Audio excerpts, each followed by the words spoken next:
Hello नमस्कार, स्वागत है यूथ वॉइस पर। आपके साथ मैं हूं पीयूष प्रियदर्शी।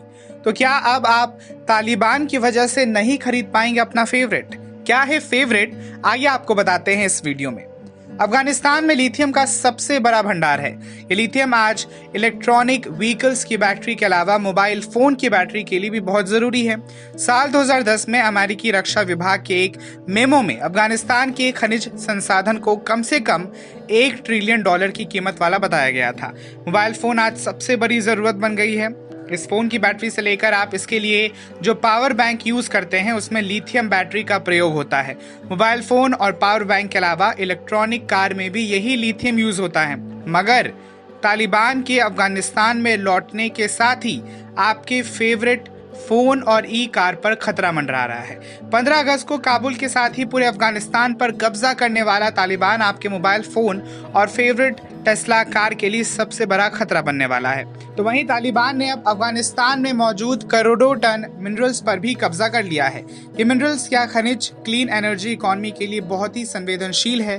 अफगानिस्तान में मौजूद खनिज भंडार की आधिकारिक पुष्टि खुद अमेरिका ने कई बार की है। अब सबकी नजरें निगाहें इस तरफ है कि आखिर तालिबान इनका क्या करेगा। अफगानिस्तान में लिथियम का सबसे बड़ा भंडार जो है, तो वहीं बात कर लेते हैं कि ये लिथियम बैटरी क्या होती है। लिथियम बैटरी को मॉडर्न बैटरी भी कहा जा सकता है। लिथियम बैटरी का पहला जिक्र साल 1970 में मिलता है। उस समय एमएस विटिंघम ने बिजली उत्पादन के लिए टाइटेनियम सल्फाइड और लिथियम मेटल का उपयोग किया था। ये पहला सफल प्रयोग कहा जा सकता है। 1980 में ऑक्सफोर्ड यूनिवर्सिटी के जॉन गुडेनफ और कोइची मिजुशिमा ने रिचार्जेबल लिथियम बैटरी को तैयार किया था।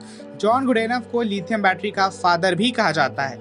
इस प्रयोग के बाद काफी प्रगति देखने को मिली। बिजली प्रोडक्शन से लेकर लिथियम का प्रयोग कई और जगहों पर किया जाता है। साल 1991 में सोनी और असाही कासाई द्वारा पहला लिथियम बैटरी को पेश किया गया। रिपोर्ट आने के 10 साल बाद भी अफगानिस्तान में जारी युद्ध, भ्रष्टाचार और दूसरी वजहों से यहाँ मौजूद खनिज को छुआ नहीं जा सकता।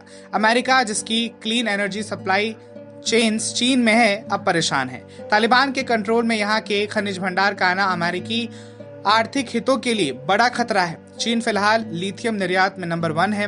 वॉशिंगटन स्थित think tank council on strategic risk में इकोलॉजिकल सिक्योरिटी प्रोग्राम के मुखिया रॉड स्कूनोवर कहते हैं कि अब तालिबान दुनिया में सबसे रणनीतिक खनिज भंडार पर बैठा है। ये देखना होगा कि वो इसका कैसे प्रयोग करता है। अफगानिस्तान पर कब्जा करने के साथ ही तालिबान क्लीन एनर्जी के लिए सबसे बड़ी चुनौती है। तो वहीं इंटरनेशनल एनर्जी एजेंसी की माने तो साल 2040 तक दुनिया में लिथियम की मांग 40 गुना ज्यादा बढ़ जाएगी। उसके अलावा कॉपर, कोबाल्ट और दूसरे खनिजों की मांग भी तेजी से बढ़ेगी। अफगानिस्तान इस मामले में दुनिया का सबसे अमीर देश है। क्लीन एनर्जी प्रोजेक्ट अफगानिस्तान को अमीर बनाने की ताकत रखता है। अफगानिस्तान के राष्ट्रपति अशरफ गनी ने किसी समय में दया में मौजूद खनिज भंडार को एक श्राप तक करार दे दिया था। तो वहीं तालिबान गैर कानूनी तरीके से देश के खनिज भंडार का प्रयोग करता आया है।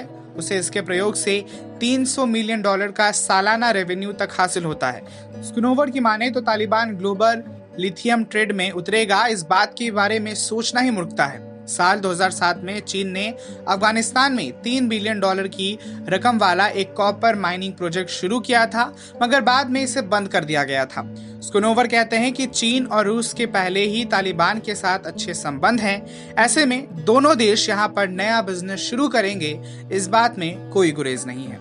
तो इसी के साथ इस एक्सप्लेनर में सिर्फ इतना ही। बाकी इस पूरी खबर पर अपनी प्रतिक्रिया, अपनी राय हमें जरूर बताएं और हर लेटेस्ट अपडेट्स के लिए हमारे चैनल के साथ बने रहें।